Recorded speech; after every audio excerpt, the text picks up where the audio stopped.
po sa lahat po ng mga nagmamahal at sumusuporta kay Daniel Padilla, kung saan pag-uusapan po natin ang naging sagutan ni Catherine at ni Mr. Daniel Padilla na muli na naman pong napag-uusapan online.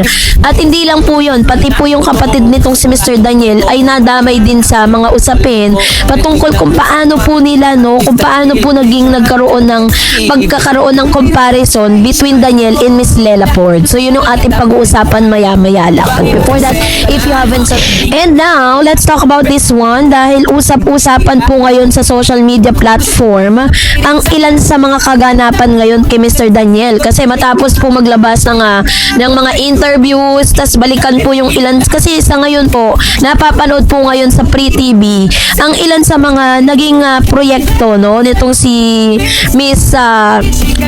Daniel Padilla at Miss Catherine Bernardo. So dahil dito ay talagang napag-uusapan po ngayon sa social media at binabalikan ng ilang mga fans na parang nakarelate sila dun po sa isang sagutan na naganap between Catherine at Daniel, Sa mundo kasi ng showbiz, hindi lamang talento ang sinusukat sa isang artista, kasama na rin rito ang sinatawag na kanilang asal, kung paano nila itrato ang mga fans at kung paano nila hinaharap ng personal ang laban sa buhay. Kamakailan naging sentro ng usapan ng dalawang personalidad.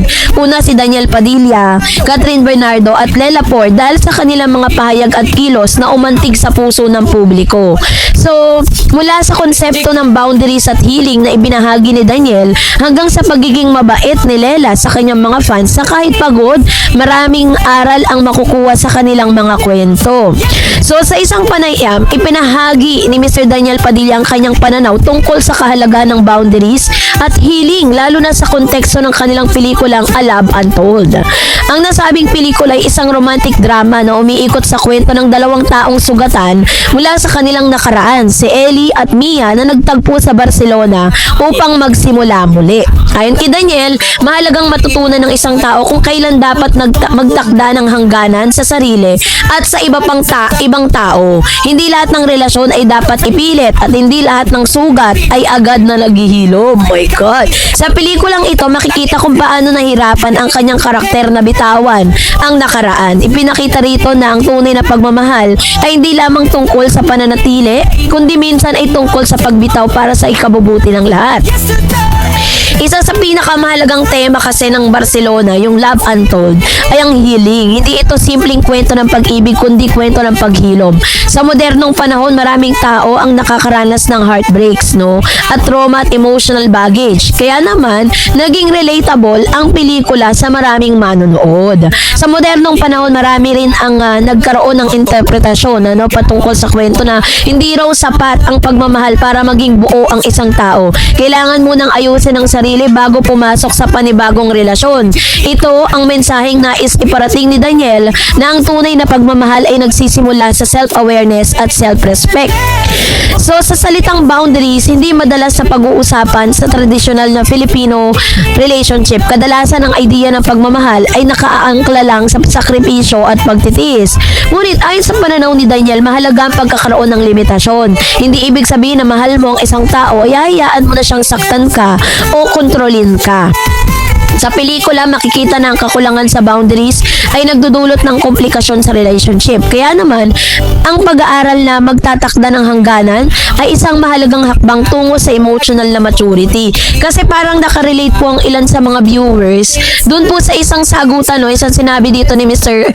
Daniel na sabi niya doon sa A Love Untold, sabi niya, stop acting like you know my pain, stop acting like you own it. So dahil dito, yun yung binabalik-balikan ng ilang mga Katniel fans, parang nire-relate po nila yung pangyayari na yun sa naging love story ni Miss Catherine at saka ni Mr. Daniel Padilla. So, samantalang, naging usap-usapan din si Lela Ford matapos siyang purihin dahil sa kanyang magandang pakikitungo sa mga fans. Ayon sa ulat, kahit na pagod na siya, hindi pa rin niya tinanggihan ang kanyang mga taga-suporta at naglaan siya ng oras para para makipag-usap, makapagpa-picture at magpasalamat. Sa isang industriya kung saan maraming artista ang nagiging aloof o distance dahil sa pagod, kakaiba naman ang ipinakita ni Miss Lela Ford, ano? Talagang ito pong si Miss Lela is may mga ano kasi sila meron po kasi silang mga videos na parang tong si Lela, grabe rin yung kanyang pagpapahalaga sa mga supporters niya. May mga videos nga na talagang hinangaan ng isang Lela Ford. Sa kanyang simpleng kilos ay nagdulot ng malaking impact sa kanyang mga fans. Ang impluwensya ng isang mabuting ugali ay hindi may kakaila ng ugali ng isang artista ay may malaking epekto din sa kanyang career, no? Sa kaso kasi ni Lela Ford, ang kanyang pagiging approachable at kind ay nagpalakas sa kanyang koneksyon sa publiko. Ayon sa ilang netizen, mas lalo pa nilang minahal si Lela dahil sa kanyang pagiging totoo at mapagkumbaba. Hindi lamang siya basta artista, isa siyang inspirasyon. Yan ang ilan sa mga sinasabi ng mga netizen towards Miss Lela Ford, no?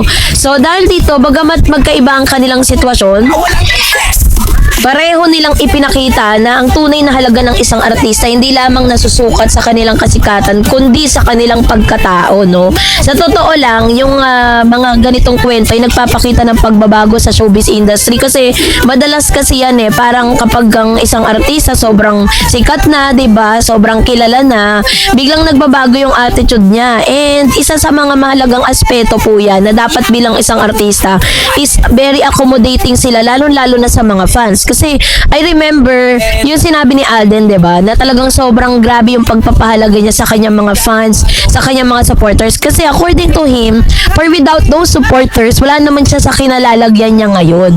So yun yung isinasabuhay ngayon ni Lela Ford. At makita natin ganun din kasi si Daniel sa kanyang mga fan. Once na meron pong gusto magpa-picture, kahit si Catherine ganun din siya, 'di ba? Parang hindi nila nire-reject, talagang binibigyan nila ng chance, hindi nila ini-snub. Ganun sila kaya ang dami rin talagang nagmamahal sa kanila kahit kay Catherine, kay Daniel, ngayon kay Lela Ford, 'di ba? So, dati, ang focus ay nasa looks lang, talents at popularity. Ngunit ngayon, mas pinapahalagahan na rin ang emotional intelligence at character. Si Daniel Padilla sa kanyang pagtalakay sa boundaries healing ay nagpapakita din ng maturity na bihira sa mga artista. Si Lela Ford naman ay nagpakita na ang simpleng kabutihan ay kayang mag-iwan ng malaking epekto. Kaya talagang ngayon, sobrang hinahangaan, no, si Mr. Daniel and Miss Lela Ford. So, and that's it for today. For more videos and updates, please don't forget to like and subscribe, and please don't forget to follow my Facebook page, Dar Eds TV and Dar Eds channel. God bless everyone.